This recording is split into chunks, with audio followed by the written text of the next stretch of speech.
I had appointed thee. So ang buti pasabot ni Apostol Pablo mga igsoon ngadto kang Tito nga si Tito gibili ni Apostol Pablo dito sa Krita aron sa pagpahimutang sa mga butang nga nakulang dito sa Krita ug sa pagtudlo og mga ansyano sa tag sa kalungsod ingon sa gisugo ni Apostol Pablo.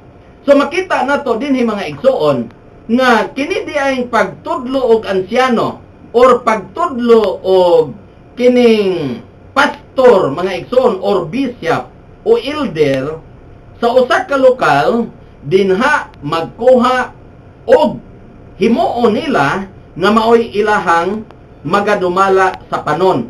Mao kana diha mga igsoon og sa usa ka lokal adunay plurality of elders mga igsoon.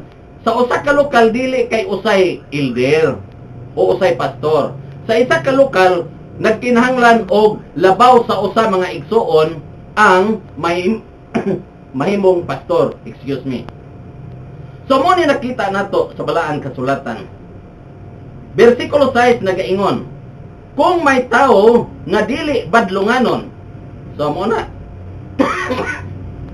Nagaingon, if any be blameless, the husband of one wife, having faithful children, not accused of riot or unruly.